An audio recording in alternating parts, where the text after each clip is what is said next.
Il y a une chose que j'aime avec la parole de Dieu, c'est que la Bible dit, pendant que Pierre était en train de parler, le Saint-Esprit descendit sur Corneille et toute sa famille. Pendant qu'il était en train de parler. Pendant que la parole est libérée, le Seigneur fait des grandes choses. Pendant que la parole est libérée, le Seigneur vient, le Seigneur visite. Pendant qu'il était en train de parler. Et je prie ce matin pour que pendant que je serai en train de parler, que le Saint-Esprit visite la vie d'une personne aujourd'hui. Amen. Yes. Je suis content d'être là encore une fois de plus ce matin. Et comme vous le savez, j'ai toujours une phrase introductive. C'est que très souvent, quand je me tiens là devant pour prêcher, pour parler de la part du Seigneur, je commence souvent très doucement, mais à un moment donné, je vais très vite. Alors quand je vais vite, j'ai envie juste de te dire, serre la ceinture. Parce que ça va vite. Sois juste attentionné, ne rate pas un mot, une phrase, reste focalisé. Pendant quelques minutes, la particularité des personnes qui parlent vite, c'est que pendant 30 minutes, ils peuvent délivrer le message et on a fini. Donc si vous voulez qu'on finisse le 30 minutes plus tard, ce sera correct. Mais on ne va pas finir 30 minutes plus tard parce qu'on doit prier. Amen. Est-ce qu'il y a des hommes qui aiment la prière ici? Amen. Yes. Mon thème de ce matin, je l'ai intitulé le protocole divin. Le protocole divin. Je vais lire plusieurs portions de la parole aujourd'hui, mais on va aller doucement. Je vais commencer avec 3 portions en introduction.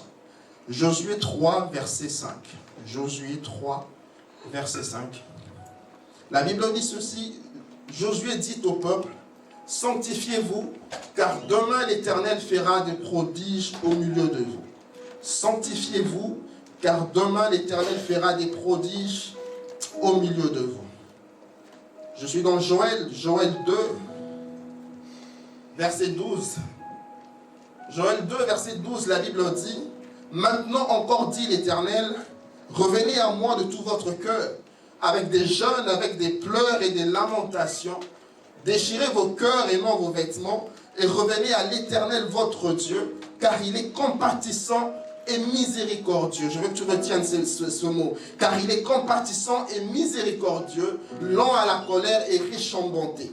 Il se répand des mots qu'il envoie. Il se répand des mots qu'il envoie. Et je vais finir avec le verset 28 qui dit, « Après cela, je répandrai de mon esprit sur toute chair. Vos fils et vos filles prophétiseront, vos vieillards auront des songes, et vos jeunes gens des visions. » Amen. Je vais m'arrêter à ce niveau pour mon introduction. La Bible dit ceci, sanctifiez-vous, car demain l'Éternel fera des prodiges. Sanctifiez-vous, mettez-vous à part, car demain le Seigneur fera des grandes choses dans nos vies. Le problème, ce n'est pas que le Seigneur, le problème, ce n'est pas qu'il n'y a pas de prodige que le Seigneur veut faire. Il n'y a pas de bénédiction que le Seigneur veut donner. Le Seigneur a déjà prévu de faire des prodiges. Il a déjà prévu de bénir. Il a déjà prévu de nous visiter. Mais il donne une condition préalable. La condition, c'était sanctifiez-vous, car demain, moi, l'Éternel, je ferai des prodiges au milieu de vous. Mais commencez d'abord par vous sanctifier. Et dans Joël 2, verset 14, la Bible dit ceci, revenez à l'Éternel avec des jeûnes et des lamentations. Revenez à lui avec des jeûnes, car il est lent à la colère, il est miséricordieux, compatissant. Vous revenez d'abord à l'Éternel. Déchirez vos cœurs et non vos vêtements. Ne faites pas semblant devant le Seigneur. Déchirez d'abord vos cœurs. Déchirez vos cœurs et non vos vêtements. Revenez d'abord à moi. Lorsque vous reviendrez à moi, c'est alors que vous verrez le verset 28 qui dit, après cela, je répandrai de mon esprit sur toute chair. Vos fils et vos filles prophétiseront. Oui, nous demandons souvent la grâce prophétique. Nous demandons la visitation du Saint-Esprit. Nous voulons vivre le réveil dans nos églises. Nous voulons vivre le réveil à Montréal. Nous voulons vivre des grandes choses avec le Seigneur. Mais le Seigneur a donné une condition préalable. Il dit, revenez d'abord à moi avec des jeûnes, avec des lamentations. Venez à moi d'abord avec vos sacrifices. Et ensuite, je répondrai de mon esprit sur toute chair. Je sens que j'ai envie de prêcher. J'ai envie de dire une chose. La Bible dit, après cela, je répondrai. Et j'ai déjà parlé de ça une fois. Il n'y a pas de après cela s'il n'y a pas eu de avant cela. On a d'abord le avant cela pour vivre les après cela. Oh frère, sœur, ne sois pas là en train de jalouser la vie d'une personne. Parce que tu ne sais pas. Lui, il est peut-être en train de vivre les après cela. Tu n'as peut-être pas vu les avant cela de sa vie. Dans ces avant cela, il y avait des lamentations. Dans ces avant cela, il y avait des pleurs. Pendant qu'il pleurait la nuit, toi, tu ne le voyais pas. Pendant qu'il jeûnait toute la semaine, toi, tu ne le voyais pas. C'était des avant cela. Aujourd'hui, tu es en train de voir la gloire de Dieu dans sa vie. Ne pense pas que c'est venu par hasard. Il y a eu un avant. Il y a d'abord eu un avant cela, avant de vivre un après cela. La Bible dit après cela. Nous aimons trop ce passage. Après cela, je répondrai de mon esprit sur toute chair. Nous sommes au temps de la fin. Nous sommes dans les après cela. Le Saint-Esprit viendra. Le Saint-Esprit vient. Je veux le Saint-Esprit. Je veux parler en langue. Je veux prophétiser. Je veux avoir des visions. Je veux faire des prodiges. Oui, c'est bien. Ce sont les après cela. Mais avant de vivre les après cela, il y a d'abord les avant cela. Mais le problème, c'est que les gens ne respectent pas les avant cela. Ils pensent que les choses de Dieu viennent comme ça. Il y a un protocole à respecter avant de vivre la gloire de Dieu. Et j'ai compris une chose dans la marche avec le Seigneur. J'ai compris une chose. C'est que dans la marche avec le Seigneur, il n'y a pas de place pour la créativité. Pourquoi est-ce que je le dis? Parce que Dieu a déjà établi un protocole. Il a déjà établi des règles à respecter pour vivre sa gloire. En d'autres termes, par définition, le protocole, c'est un ensemble de règles à observer. Si nous voulons vivre un résultat quelconque, nous devons respecter le protocole qui a été établi pour atteindre le résultat escompté. Et lorsque vous venez par exemple dans une église et que le protocole vous installe à un endroit, c'est parce que le protocole a reçu les règles. Il y a des règles à respecter. Quand tu viens à l'église, on te place ici, c'est parce que le protocole sait qu'à ce niveau-là, il y a peut-être le bruit du baffle qui va te déranger. Pour des personnes d'un certain âge, on leur dit, mettez-vous à cet endroit parce qu'ici, vous serez mieux placés, ce serait mieux pour vous. Il y a des règles à respecter, des règles à observer. Et dans la marche avec le Seigneur, il y a déjà des règles que le Seigneur a déjà établies. Et il faut simplement les suivre pour vivre les résultats. Je me suis posé plusieurs fois des questions par rapport au ministère. Je me disais, Seigneur, comment faire un ministère? Comment travailler? Comment avoir un ministère? Comment, Seigneur, gérer une église? Comment, Seigneur, faire pour prêcher dimanche après dimanche? Comment, Seigneur, espérer recevoir un tel résultat par rapport à telle chose? J'ai compris une chose, que le Seigneur a déjà établi un protocole à respecter. Si aujourd'hui tu me dis que tu as suivi le protocole que Dieu a établi, mais que tu ne vis pas encore les résultats que le Seigneur a promis, c'est qu'il y a un problème au niveau de ton observation du protocole que Dieu a établi. Je veux dire une chose, la marche avec le Seigneur, c'est une marche des principes. Chrétien ou pas chrétien, lorsque tu respectes un principe, tu as les résultats. Que tu sois chrétien ou pas, lorsque tu es paresseux, tu as les résultats du paresseux. Lorsque tu es un travailleur, tu as le résultat du travailleur. Oublions les malédictions, oublions les mauvais sorts. Quelqu'un qui respecte le principe de la vie reçoit les résultats qui sont liés à ces principes-là.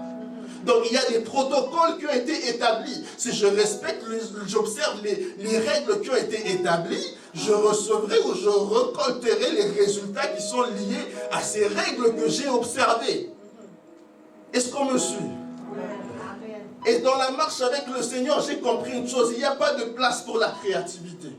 Tu ne peux pas commencer à créer tes propres règles et espérer avoir un résultat quelconque. Il y a des règles que le Seigneur a déjà mises en place. Lorsque vous lisez l'histoire des pères du réveil, et qu'on vous dit, par exemple, l'histoire de Azusa Street, vous regardez les résultats, vous vous dites, mais Seigneur, qu'est-ce que ces hommes ont fait que nous, on ne fait pas? Il y a un point commun dans les histoires des hommes du réveil. Le point commun, c'est que c'était tous des hommes de prière. Mais la question que je me pose, ne sommes-nous pas nous tous aussi des hommes et des femmes de prière? Ne prions-nous pas nous tous aussi tous les jours, tous les matins à 5 heures on se lève pour prier? Nous avons des réunions de prière dans la semaine. Mais Seigneur, pourquoi nous n'avons pas les mêmes résultats? Pourquoi est-ce qu'à Azusa Street, ils ont eu le réveil s'est répandu sur toute la ville? Mais pourquoi sur Papineau, les villes, la route n'est pas encore remplie de monde qui viennent et qui affluent pour rentrer dans l'église? Seigneur, pourquoi n'avons-nous pas les mêmes résultats? Pourtant, c'est un protocole que le Seigneur a établi. Pour vivre le réveil, vous devez être des hommes de prière. Il n'y a jamais eu de réveil sans prière. Alors si nous voulons vivre le réveil, nous devons prier. Mais comment est-ce que nous prions? Parce que Seigneur, depuis que nous avons commencé à prier à Montréal, c'est compliqué. Le protocole. Et moi j'ai compris une chose, que dans tout cela, il y a forcément un endroit où l'homme a fauté. Un endroit, parce que Dieu ne se repent pas, Dieu ne ment pas. Si Dieu a établi un principe, tu vivras les résultats que Dieu a établis liés à ce principe-là. Mais si le résultat, on ne le vit pas encore, c'est qu'il y a encore un problème au niveau de notre façon de faire.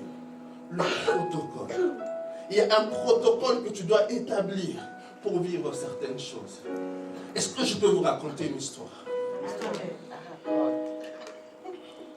Vous savez, quand on grandissait au Congo, lorsque le narrateur devait raconter une histoire, il disait histoire, histoire, et tout le monde répondait annoncé.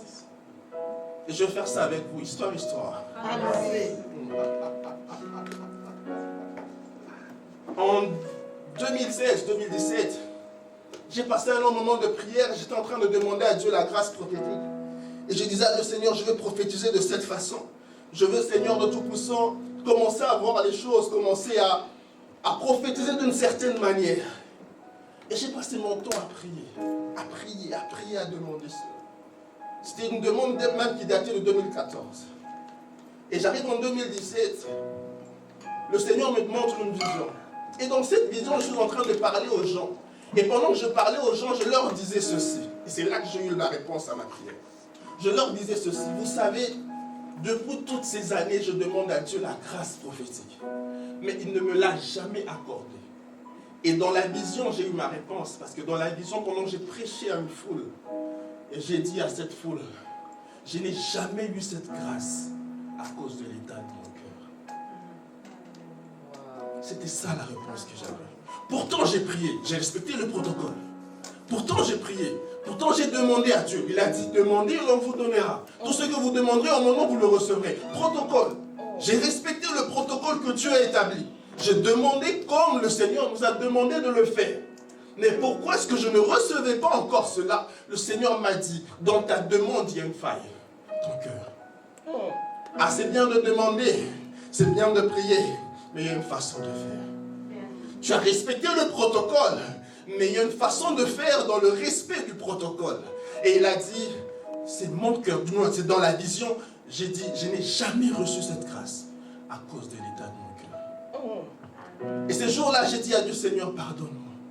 Je ne savais pas que mon cœur était comme ça. Je ne savais pas que je demandais ces choses pour me faire voir. Je ne savais pas que je demandais ces choses pour qu'on parle de français, c'est qu'on dise c'est un bon chrétien, c'est un homme ouin, c'est quelqu'un qui est attaché à Dieu. Je ne savais pas que je demandais cela. Frères, sœurs, si Dieu commençait à ouvrir nos cœurs, à nous révéler ce qu'il y avait dans nos cœurs, vous serez étonnés. Et vous vous direz quoi? C'est moi qui suis comme ça. Oui, c'est toi. C'est toi qui es comme ça. Et c'est pourquoi j'ai envie de dire, c'est bien bon de respecter le protocole que Dieu a établi, mais il y a une façon de faire. Il y a une façon de faire. Et lorsque j'ai regardé à mon cœur, j'ai passé tout mon temps à demander pardon, la miséricorde de Dieu sur mon cœur. J'ai dit, Seigneur, pardonne-moi. Je ne savais pas que j'étais comme ça. Je ne savais pas que j'étais rempli d'orgueil. Je ne savais pas que j'avais cette pensée-là. Je ne savais pas. Je ne savais pas. Alléluia. Le protocole. Il y a un protocole à respecter. Il y a un protocole à suivre. Et le protocole, Dieu a clairement établi son protocole dans sa parole. C'est bien de suivre la parole à la lettre, mais il y a une façon de faire. Amen. Et aujourd'hui, je voudrais parler d'une histoire. Luc, chapitre 7. Luc, chapitre 7. C'est l'histoire de l'officier romain qui avait son serviteur malade, son esclave qui était malade. La Bible dit ceci. Un centenier, à partir du verset 2, un centenier avait un serviteur auquel il était très attaché et qui se trouvait malade, sur le point de mourir. Ayant entendu parler de Jésus, il lui envoya quelques anciens des Juifs pour le prier de venir guérir son serviteur. Ils arrivèrent auprès de Jésus et lui adressèrent d'instantes supplications, disant ceci, retenez cette phrase. Il mérite que tu lui accordes cela, car il aime notre nation et celui qui a bâti notre synagogue. Jésus étant allé avec eux, n'était guère éloigné de la maison quand les centeniers envoya de nouveau des amis pour lui dire « Seigneur, ne prends pas tant de peine, car je ne suis pas digne que tu entres sous mon toit. C'est aussi pour cela que je ne me suis pas cru digne d'aller en personne vers toi. Mais dis un mot, et mon serviteur sera guéri. Car moi qui suis soumis à des supérieurs, j'ai des soldats sous mes ordres. Je dis à l'un va et il va, à l'autre viens et il vient. À mon serviteur fais cela et il le fait. » Écoutez la réaction de Jésus. Lorsque Jésus entend ces paroles, il admira le centenier. Et se tournant vers la foule qui le suivait, il dit, « Je vous le dis, même en Israël, je n'ai pas trouvé une aussi grande foi. » De retour à la maison, les gens envoyés par le centenier trouvèrent guéri le serviteur qui avait été malade. J'aime beaucoup cette histoire puisque ça nous dépeint clairement ce que j'entends par protocole. Le centenier avait un serviteur malade. Il envoie des gens vers Jésus. Et écoutez la phrase que ces gens ont dit à Jésus. Seigneur, il mérite que tu lui fasses cela, parce que c'est lui qui a bâti notre maison de prière. C'est lui qui a bâti notre synagogue. Donc il mérite que tu lui fasses cela. Il mérite que tu le bénisses. Il mérite que tu fasses un miracle dans sa vie, parce que c'est lui qui nous a fait du bien. Aujourd'hui, si nous avons un endroit où prier, c'est grâce à lui. Donc il mérite que tu le visites. Jésus a entendu cela, il n'a rien dit. Mais la Bible dit qu'il a quand même avancé avec eux. Il a quand même marché avec eux. Mais pendant la marche, le centenier se rend compte que non, il y a une faute dans le protocole. Parce que le protocole que j'ai présenté à Jésus, c'est un protocole du mérite. Je suis venu auprès de Jésus avec le mérite en disant, Seigneur, je mérite que tu me fasses du bien. Parce que j'ai fait du bien à la ville. J'ai fait du bien à ton peuple. Et je n'ai pas le temps de le lire. Dans Luc 18, c'est encore la parabole du publicain et du pharisien. Le pharisien dit quoi? Dit quoi pendant qu'il prie? Il dit, Seigneur, je jeûne 2 fois par jour. Seigneur, je donne ma dîme. Seigneur, je fais ceci. Je mérite que tu me fasses du bien. Je ne suis pas comme les autres. Seigneur, voilà, moi je suis pieux. Moi je suis consacré. Moi je fais bien les choses. Je suis consacré, oui. Je mérite. Mais le publicain, qu'est-ce que la Bible dit? La Bible dit qu'il n'osa même pas lever les yeux. Il dit, il frappait sa poitrine en disant, Seigneur, aie compassion de moi. Aie compassion de moi. Fais-moi miséricorde. Et Jésus dit à la fin de cette parabole, c'est lui qui est retourné juste, ce n'était pas le pharisien, mais c'était le publicain. Pourquoi? Parce que lui, il est venu avec un cœur humilié. Un cœur brisé en disant, Seigneur, aie compassion de moi. Aie compassion de moi. La justice a été donnée à celui qui a présenté le protocole de l'humilité. Mais le centenier romain se présente dans sa demande. Et dans sa demande, on dit, il mérite que tu lui fasses du bien. Mais ils n'avaient pas tort de parler ainsi. Ils avaient raison. Parce que rien ne nous dit que le centenier romain était quelqu'un de mauvais style. Non, c'était quelqu'un de bien. Il a fait de bonnes choses à l'église. Mais la Bible dit que pendant que Jésus était sur le chemin, il renvoie d'autres personnes. Et il dit, Seigneur, je ne mérite pas. Ne te donne pas la peine de venir chez moi. Amen. Mais Seigneur, dis seulement un mot. Et mon serviteur sera guéri. Frères, sœurs, je vais vous dire une chose. Il y a des miracles qui marchent et il y a des miracles qui courent. Parce que Jésus est en train de marcher. Le miracle marchait, il marchait. Ça pouvait être lent, ça pouvait prendre des années. C'est pour ça que des fois nous demandons à Dieu, parce qu'il y a trop de mérites et les miracles prennent du temps. Les miracles sont en train de marcher. Aujourd'hui, je fais un miracle qui court. Aujourd'hui, je fais un miracle qui court. Lorsque tu viens devant le Seigneur avec le bon protocole, ton miracle se fait instantanément. Le miracle était en train de marcher. Et ça prenait du temps. Je ne sais pas combien de minutes Jésus a fait pour arriver là-bas ou arriver proche de la maison. Mais lorsque cet homme a arrêté Jésus à cet endroit précis, écoutez ceci, la Bible dit, Jésus n'a pas dit rentrez, le serviteur est guéri. Jésus n'a rien dit. Il n'a même pas dit le serviteur est guéri. Il n'a même pas prononcé une parole de bénédiction, de guérison sur le serviteur. Il n'a rien dit de ça. Qu'est-ce que Jésus a fait? Jésus a dit, pendant qu'il a écouté, c'est ça, la Bible dit, lorsque Jésus entendit ces paroles, il admira le centenier. L'admiration de Dieu te donne tout ce que Dieu peut te... L'admiration de Dieu, lorsque Dieu est admiré dans ta façon de faire, Dieu te donne tout de lui. Il dit, la Bible dit que Jésus l'admira et se tournant vers la foule, Jésus n'a même pas parlé sur le serviteur qui était malade. Juste l'admiration de Jésus a fait en sorte que le serviteur reçoive sa guérison.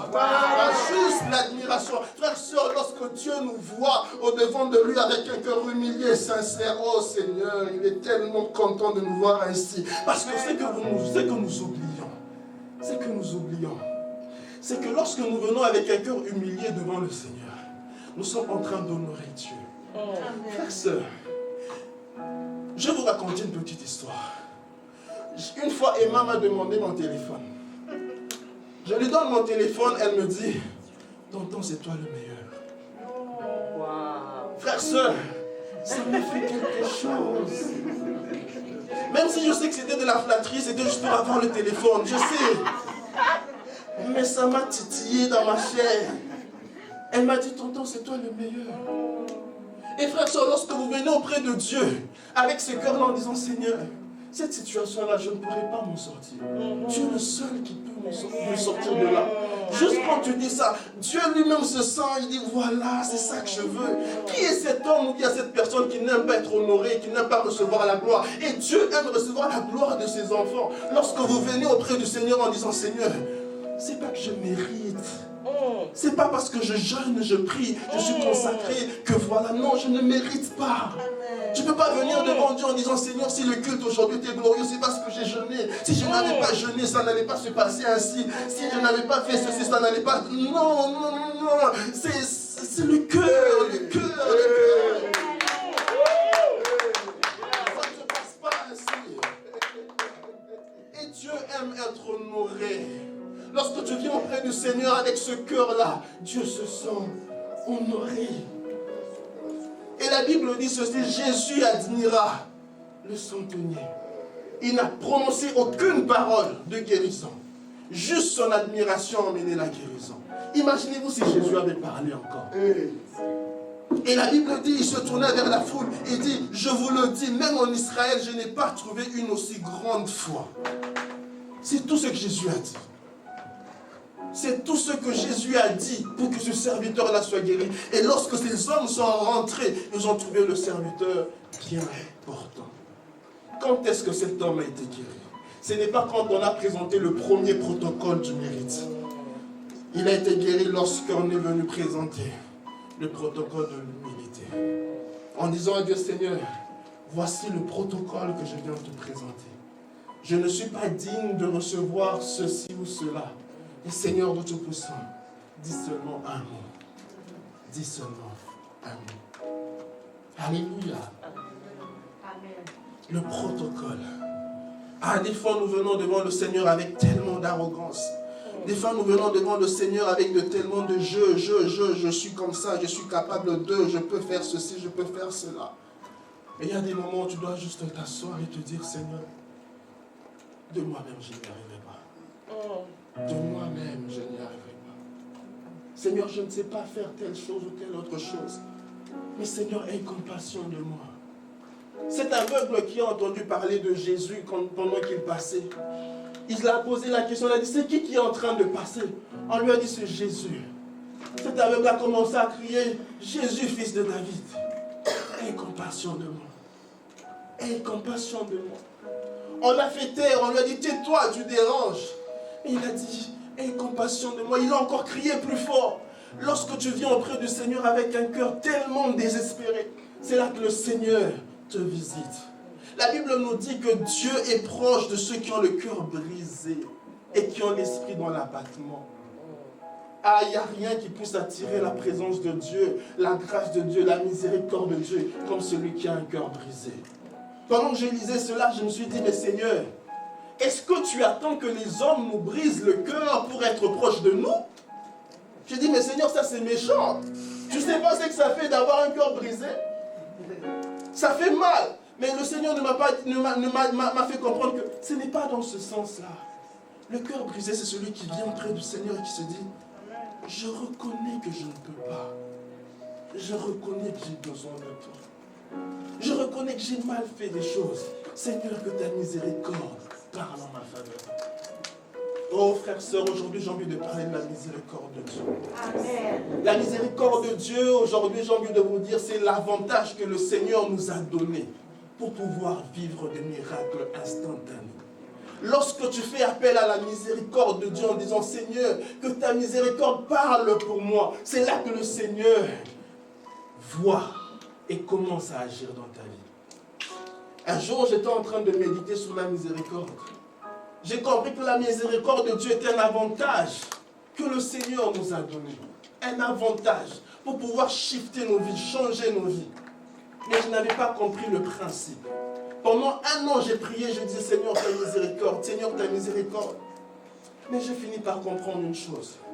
Que tu deviens candidat à la miséricorde de Dieu lorsque uniquement tu viens auprès du Seigneur avec un cœur brisé. Amen. Parce que c'est trop facile de venir dire, Seigneur, ta miséricorde, Seigneur, ta grâce, oui, le Seigneur le fait. Mais ça ne marche pas comme ça. J'ai compris qu'il faut venir devant le Seigneur. Lorsque tu viens avec un cœur contrit et humilié devant le Seigneur, c'est là que le Seigneur se dit, je veux te faire grâce. Je veux t'accorder ma miséricorde. Oh, j'ai envie de dire que la miséricorde, ce n'est pas seulement pour les pécheurs. Oh. La miséricorde, c'est pour les humains. Quelqu'un qui reconnaît simplement sa faiblesse et qui dit, Seigneur, je me sens faible. J'ai besoin de toi. J'ai besoin que tu aies un regard favorable sur moi. Seigneur Dieu, que ta miséricorde parle pour moi. Ah, il n'y a pas de moment où je me suis retrouvé tellement faible. Je me suis dit, Seigneur, aie compassion de moi. N'avez-vous jamais vu des moments où vous vous retrouvez devant les gens, vous dites, il faut prêcher, vous vous retrouvez là devant les gens, vous ne savez pas quoi dire, vous n'avez rien préparé, vous dites simplement, Seigneur, ta miséricorde, je n'ai pas eu le temps, je m'occupais des enfants, la fatigue m'a pris, je n'ai pas eu le temps de me préparer. Seigneur, je viens me tenir devant ton peuple. Seigneur Dieu, fais-moi grâce. Et c'est ce jour-là que le Seigneur repense sa puissance et c'est le message que tu as prêché qui va te faire voir aux yeux du monde. Et là, quand tu écoutes ce message, tu te dis, Seigneur, n'eût été ta miséricorde, on ne m'aurait pas entendu aujourd'hui. La miséricorde de Dieu. Des fois, tu te retrouves, tu passes un examen, tu sais que tu as mal fait ton examen. À la sortie de ton examen, tu regardes tes réponses, tu regardes ton cahier de notes, tu regardes, tu entends ce que tes amis te disent, tu te dis, hé Seigneur, je sais que là, je vais redoubler. Je sais que là, c'est compliqué.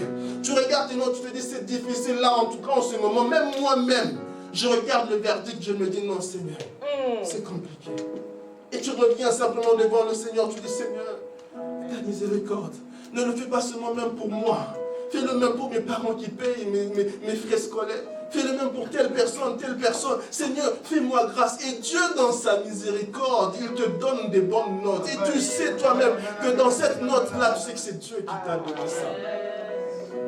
Ah, c'est ça, quand tu viens devant le Seigneur, tu te retrouves tellement au bout du rouleau, tu te dis, Seigneur, ta miséricorde. Tu sais que tu as mal éduqué tes enfants. Aujourd'hui, les enfants sont grandis, les enfants deviennent des cas sociaux, ils posent des problèmes dans la société, dans l'église, c'est des troubles faits. Tu viens là et tu demandes à Dieu, Seigneur, fais-moi grâce. Je sais que j'ai mal fait. Je sais que j'ai mal éduqué mes enfants. Je sais que je leur ai mal appris les choses. Seigneur, je sais que j'ai mal fait. Seigneur, fais-moi grâce. Seigneur, ta miséricorde sur ma vie. Et par la grâce de Dieu, le Seigneur va attirer ses enfants à l'église temple de Dieu. Et leur vie est changée. Frères, sœurs, pensez-vous que c'est par nos propres efforts? C'est par la miséricorde de Dieu que le Seigneur vient nous visiter et nous change. Amen. Par la grâce de Dieu. Tu sais que tu as vécu une vie de débauche dans ta jeunesse.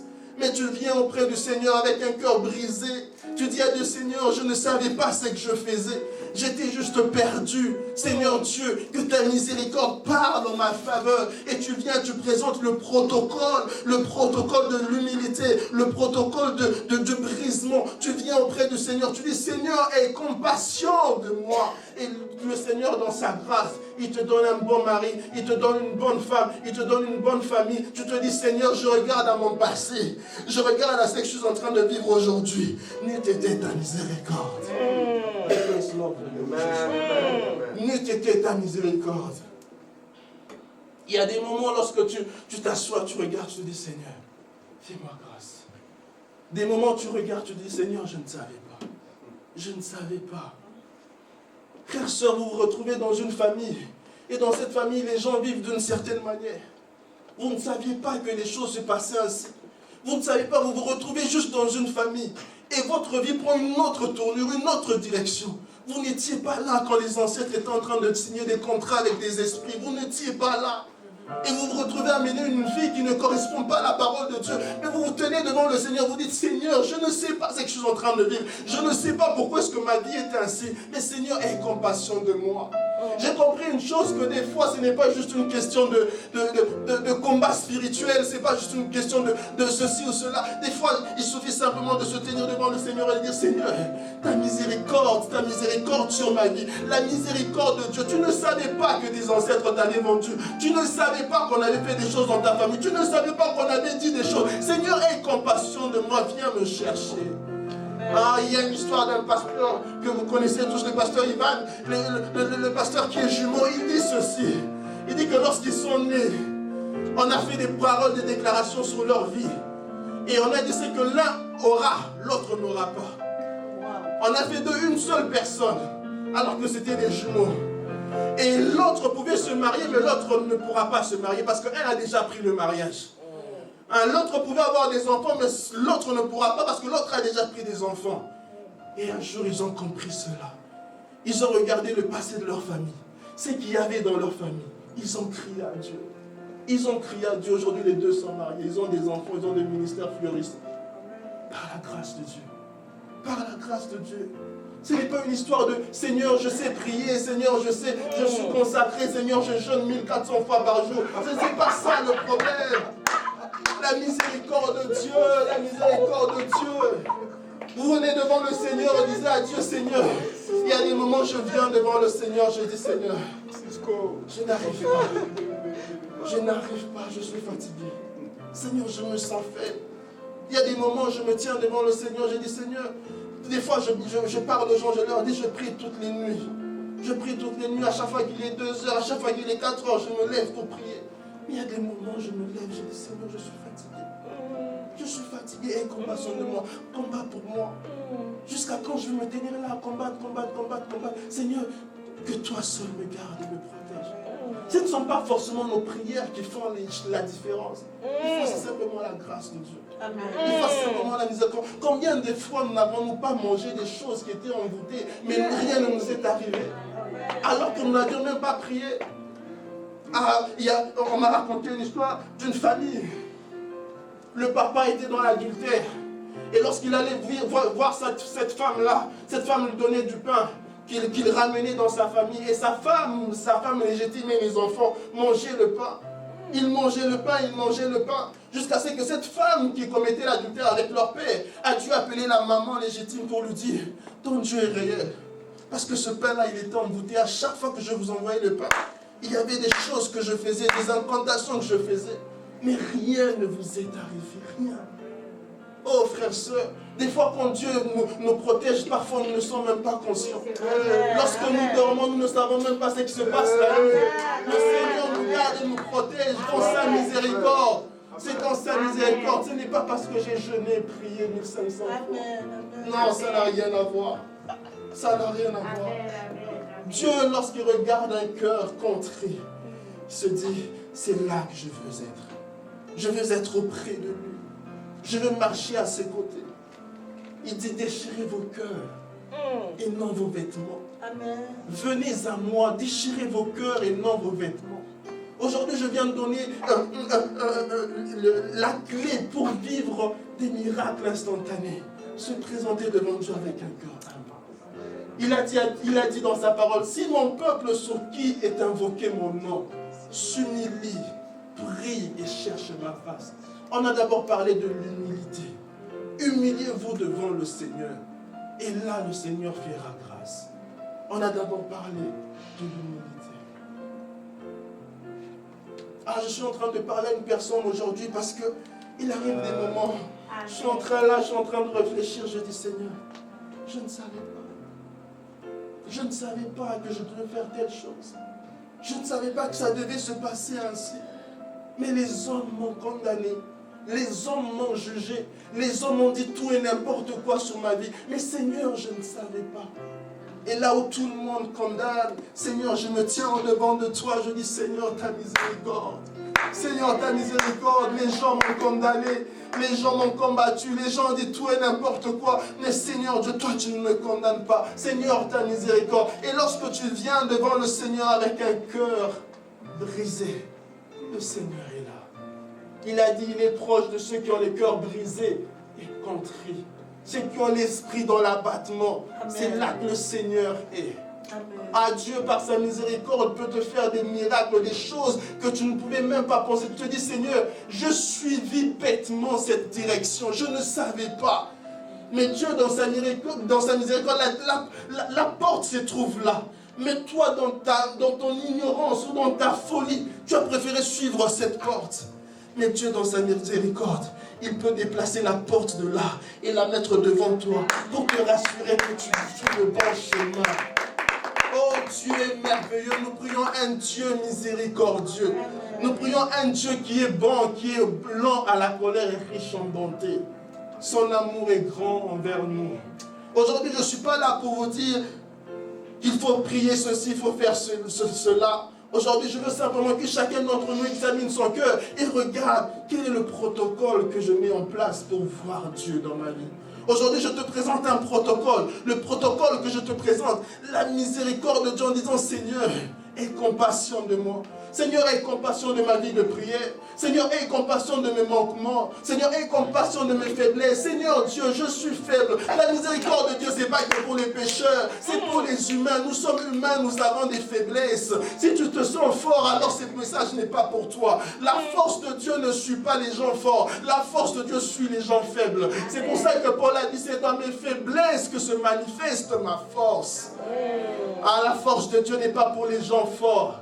La force de Dieu, c'est pour les gens faibles. Des gens qui viennent auprès du Seigneur dans toutes leurs faiblesses en disant, Seigneur, aie compassion. Aie compassion.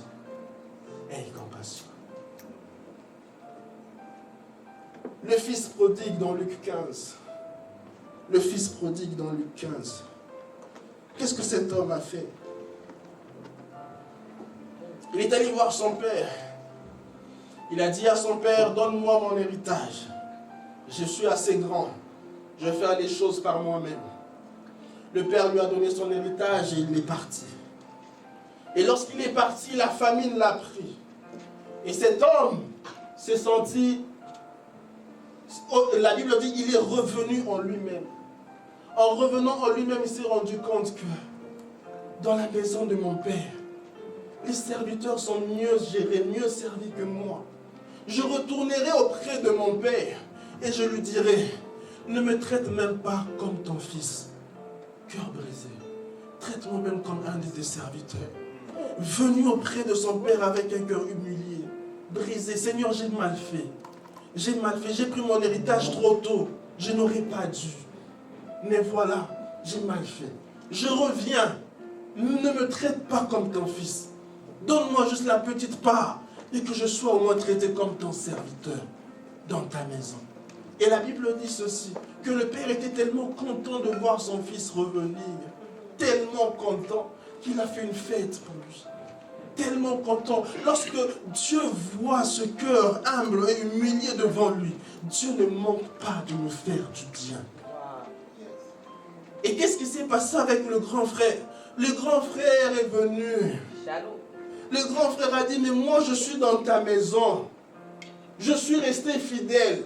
Je te sers, je fais bien les choses, mais tu n'as jamais fait ça pour moi. Oh, comme pour dire, je méritais que tu me fasses une fête comme ça, parce que moi je te sers. Parce que moi, je suis resté fidèle.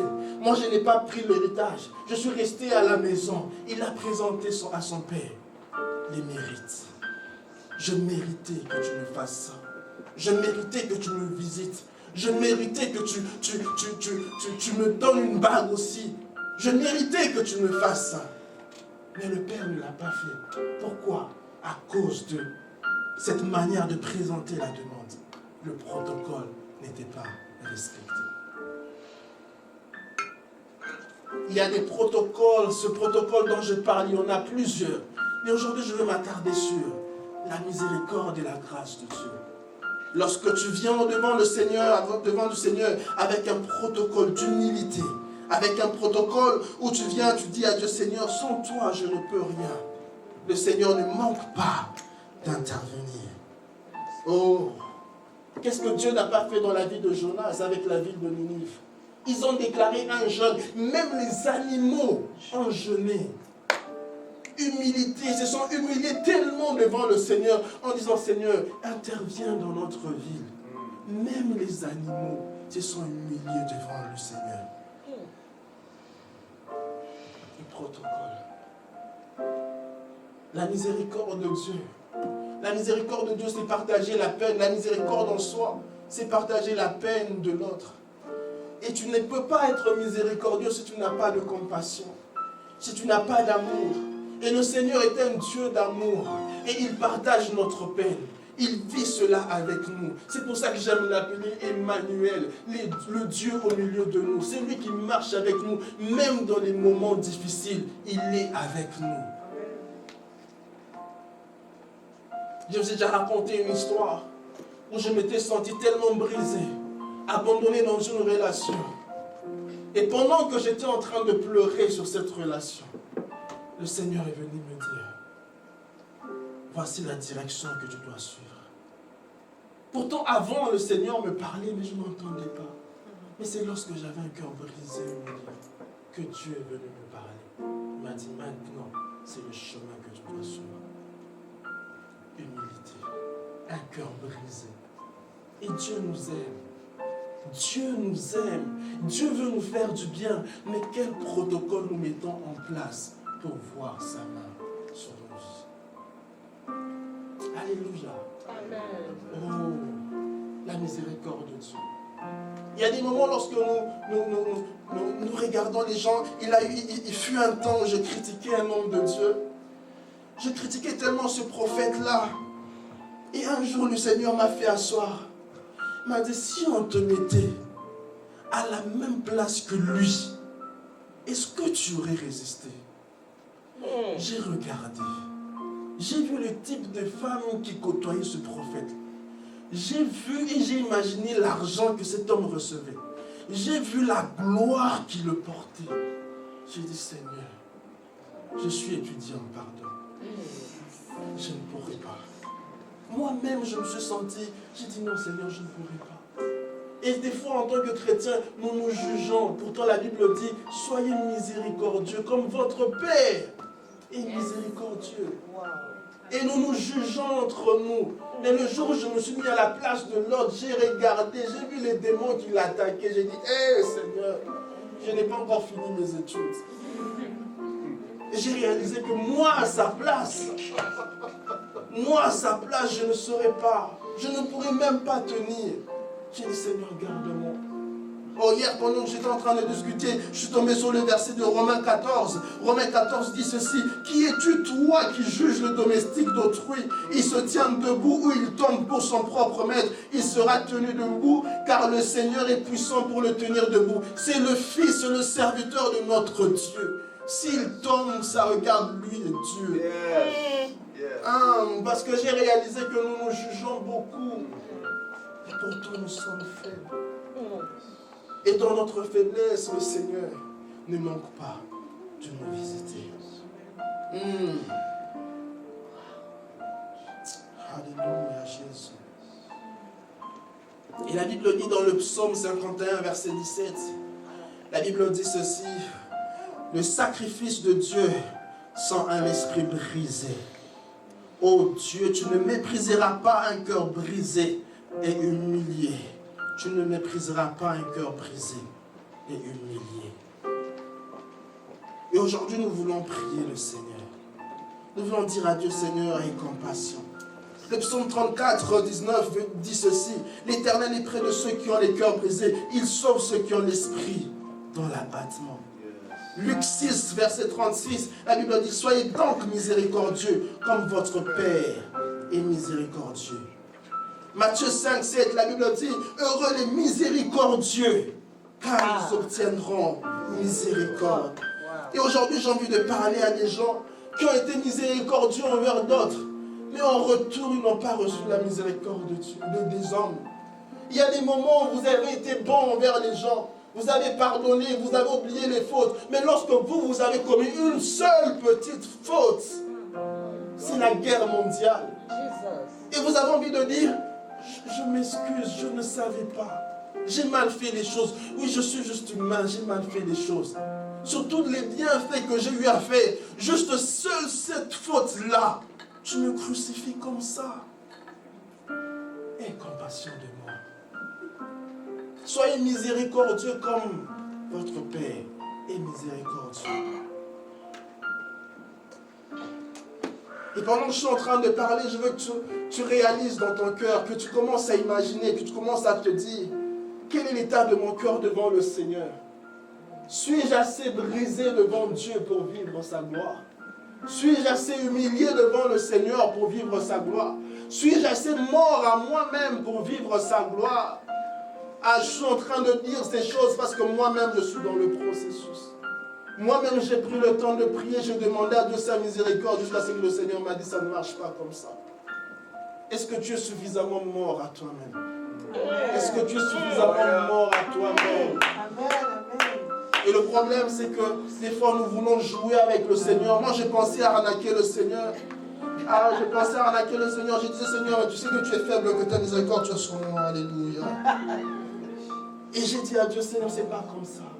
Des fois, tu sais que tu vas pécher. Des fois, tu sais que ce que tu vas faire n'est pas bon. Mais tu dis à Dieu: Seigneur, tu sais que je suis faible, que ta miséricorde parle sur moi. Et tu penses que c'est comme ça que ça marche. Non, c'est pas comme ça. C'est de venir devant le Seigneur avec un cœur brisé, en disant à Dieu: Seigneur, je ne referai plus. Merci. N'avez-vous jamais vu des enfants qui ont tellement eu mal de la peine qu'ils vous ont causée? Ils viennent vous dire: maman, pardon, je ne referai plus. Un cœur sincère. Et tu sais voir la sincérité dans le regard, tu sais voir la sincérité dans les paroles, tu sais entendre, tu te dis: non, l'enfant est sincère. Il a dit qu'il ne le refera plus. Et c'est là, au fait, que le Seigneur, quand le Seigneur voit ça, il dit: là, je peux agir. Ce n'est pas une histoire de Seigneur, je suis faible, ayez compassion de moi, blablabla, et puis ça passe. Non, c'est pas comme ça. Et j'ai fait ça pendant 1 an, en disant à Dieu: Seigneur, ta compassion, Seigneur, ta miséricorde, tout ça. Et jusqu'à ce que j'ai compris que mon cœur n'était pas suffisamment déchiré. Il y a des choses qui nous tiennent encore, parce que nous n'arrivons pas à être sincères auprès de Dieu, en disant à Dieu: Seigneur, je viens auprès de toi avec un cœur brisé. Le protocole. Aujourd'hui, je voulais vous parler du protocole et de vous dire qu'il y a un protocole à respecter pour vivre la gloire de Dieu. Et le protocole que je présente aujourd'hui, l'humilité. Dieu, dans sa miséricorde, va changer les choses aujourd'hui, mais à une seule condition: que nous soyons brisés et humiliés. Et Dieu changera les choses. Protocole du mérite, protocole du brisement.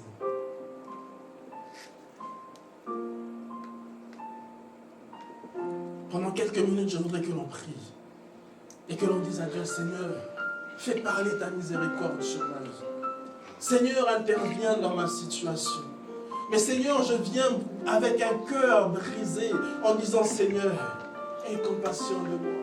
Aujourd'hui, je veux que quelqu'un prie et dise à Dieu comme cet aveugle: Fils de David, aie compassion de moi. Fils de David, j'ai besoin de toi. Seigneur, aie compassion de ma vie de prière. Tu sais que tu dois prier, mais tu ne pries pas. Tu sais que tu dois jeûner, mais tu ne le fais pas. Aujourd'hui, tu dis à Dieu, Seigneur, aie compassion de ma vie de prière. Aie compassion de mes manquements. Aie compassion de mes fautes. Aie compassion, Seigneur. Aie compassion de moi. Tu sais que tu as mal fait pour tes enfants. Tu as mal éduqué tes enfants. Tu dis à Dieu, Seigneur, aie compassion de ma famille. J'avais mal fait. Je n'avais pas compris que je ne devais pas agir ainsi. Mais voilà qu'aujourd'hui, mes enfants étaient détruits. Seigneur, aie compassion de moi. Seigneur, j'ai mal parlé à mon employeur. Mais Yahweh, regarde aujourd'hui, je suis sur le point d'être chassé de mon entreprise. Seigneur, ta compassion, je ne savais pas qu'il fallait parler ainsi. Est-ce qu'il y a quelqu'un qui peut lever sa voix? Tous ensemble, nous prions et nous nous humilions devant le Seigneur.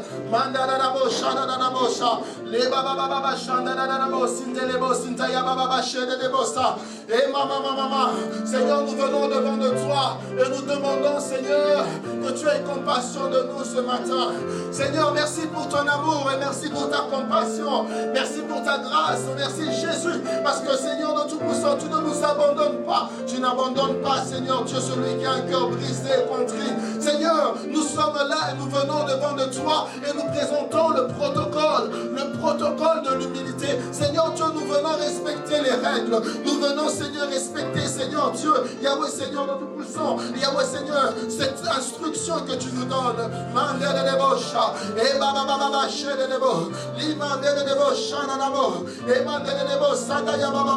Aie compassion de nous. Aie compassion de nous. Aie compassion de nous. Seigneur, je viens au-devant de toi. Avec mon cœur, Seigneur.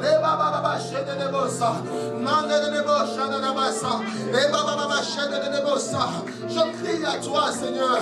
Je crie à toi, Seigneur. Oh, je ne mérite pas, Seigneur. Je ne mérite pas, Seigneur. Je ne mérite pas, Jésus. Je ne suis pas digne. Et j'ai besoin de toi. J'ai besoin de toi. Seigneur, nous sommes là. Nous mettons en place le protocole. Nous mettons en place le protocole. Nous mettons en place le protocole. Nous mettons en place le protocole. Les bras la bouche de la basse. Et la bouche de la basse. Mets en place le protocole. Mets en place le protocole. Seigneur Dieu Tout-Puissant, pardonne. Pardonne nos fautes, Seigneur. Pardonne nos fautes, Jésus. Alléluia toi, Jésus. Alléluia toi, Seigneur. Seigneur Dieu Tout-Puissant, je viens au-devant de toi. Seigneur Dieu, je connaissais les principes. Je connaissais les principes. Mais Seigneur de Tout-Puissant, j'ai failli, Seigneur. J'ai failli, Seigneur, dans le protocole. J'ai failli dans le protocole. Je demande pardon, Seigneur. Et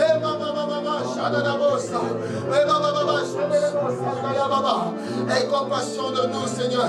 Aie compassion de nous, Jésus. Oh Seigneur Dieu, pardonne, Seigneur. Nous sommes humains, Seigneur. Nous sommes humains, Jésus. Nous sommes humains, Seigneur. Nous ne nous présentons pas devant toi, Seigneur, comme des hommes qui savent prier, comme des hommes consacrés, comme des hommes qui savent jeûner. Non, je refuse, Seigneur. Je viens au-devant de toi. Yahweh, comme ce publicain qui se frappait la poitrine. Yahweh, il n'osait même pas lever le yeux. Seigneur, aie compassion. Seigneur, aie compassion. Seigneur, aie compassion. Seigneur, aie compassion.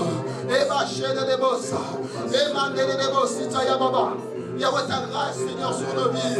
Seigneur, ta grâce sur nos vies, Seigneur. Yahweh, Seigneur, le protocole.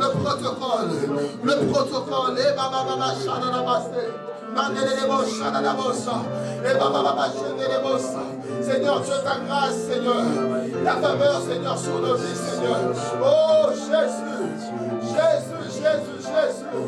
Jésus, ta grâce, Seigneur. Viens, Seigneur, Dieu Tout-Puissant. Entends le cri de nos cœurs, Seigneur. Change nos cœurs. Change nos cœurs, Seigneur.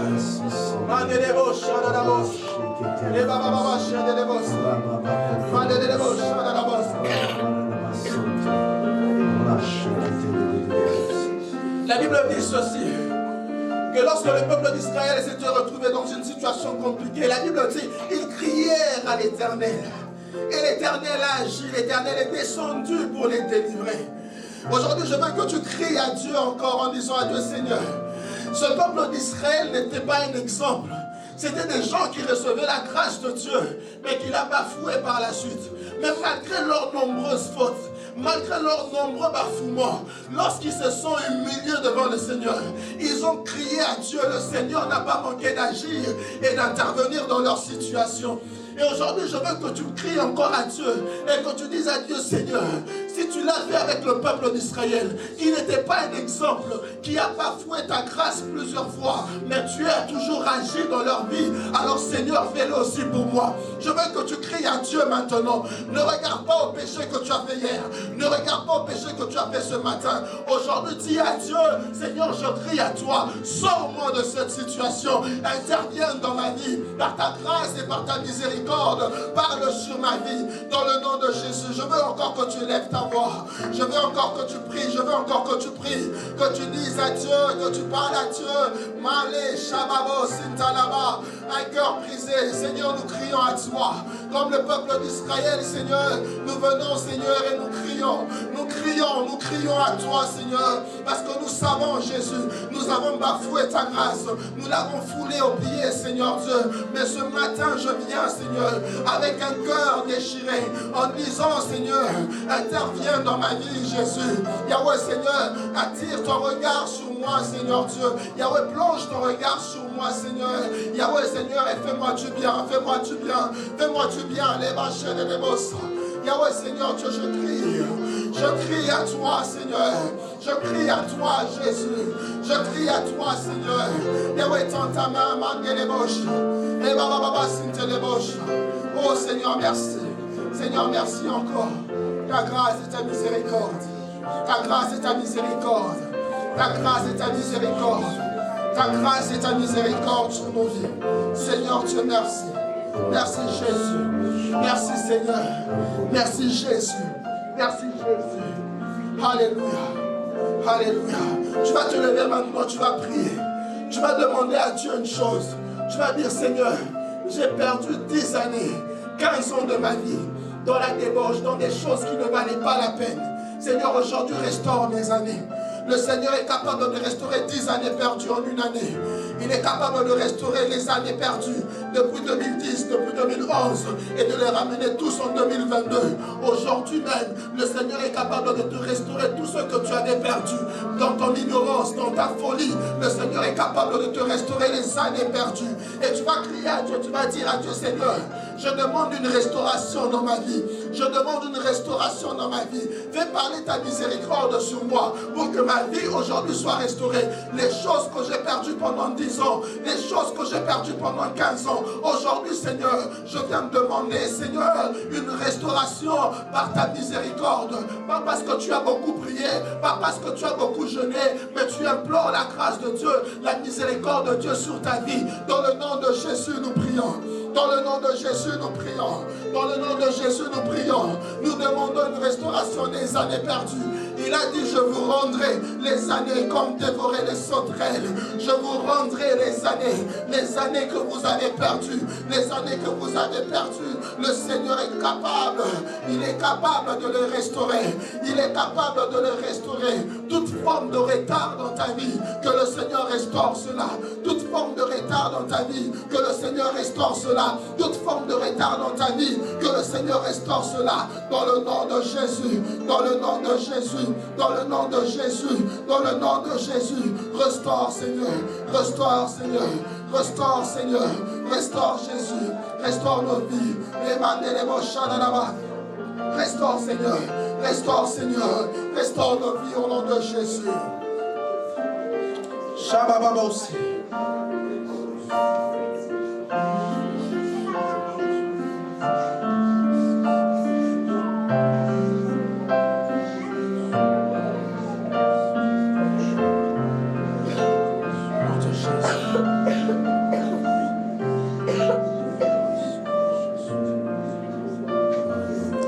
J'ai envie de rajouter ceci. La justice de Dieu, c'est lorsque Dieu te traite selon ce que tu mérites. Tu sais que tu as mal fait, tu mérites la sanction de Dieu. Tu mérites la punition de Dieu. Mais la miséricorde de Dieu, c'est lorsque Dieu te traite pas en fonction de ce que tu mérites. Toi-même, tu regardes, tu sais que tu mérites de vivre cette sanction. Mais Dieu, dans sa miséricorde, il ne te traite pas selon ce que tu mérites.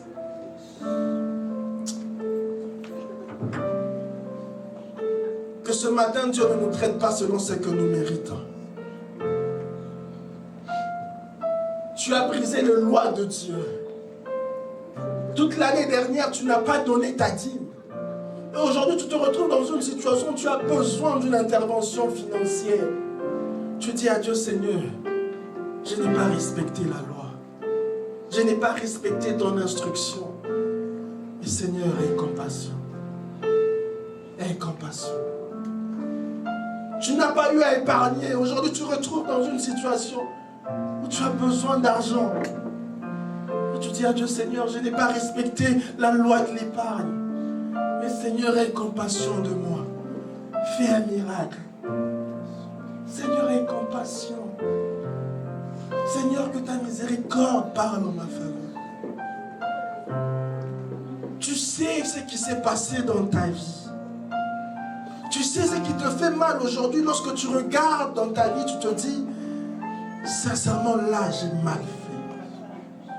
Mais Seigneur, ne me traite pas selon ce que je mérite.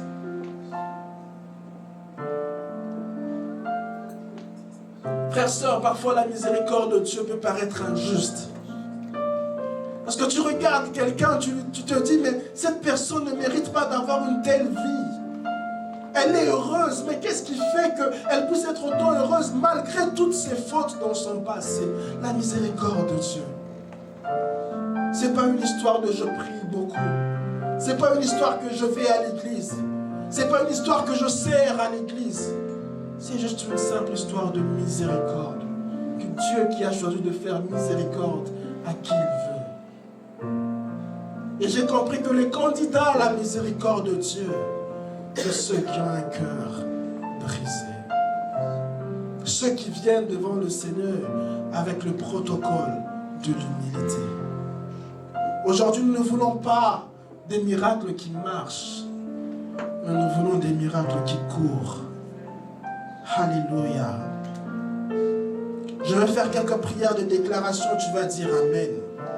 Et ensuite, nous allons clôturer. Aujourd'hui, par la miséricorde de Dieu, que Dieu te donne un travail qui ne ressemble pas à ton CV. Je vais encore redire, que Dieu te donne un travail qui ne ressemble pas à ton CV.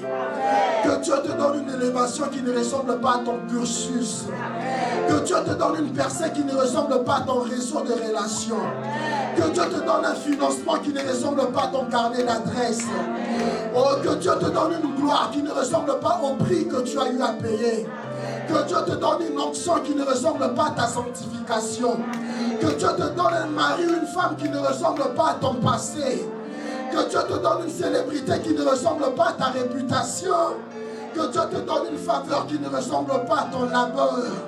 Que Dieu te donne une maison qui est construite qui ne ressemble pas à ton budget initial. Je n'ai pas entendu ton amen. Que Dieu te donne une maison construite qui ne ressemble pas à ton budget initial. Que Dieu te donne une succession d'exploits qui ne ressemble pas à ta sueur. Que Dieu te donne une succession d'exploits qui ne correspond pas à ta sueur. Dans le nom de Jésus, j'ai assez prié. Amen.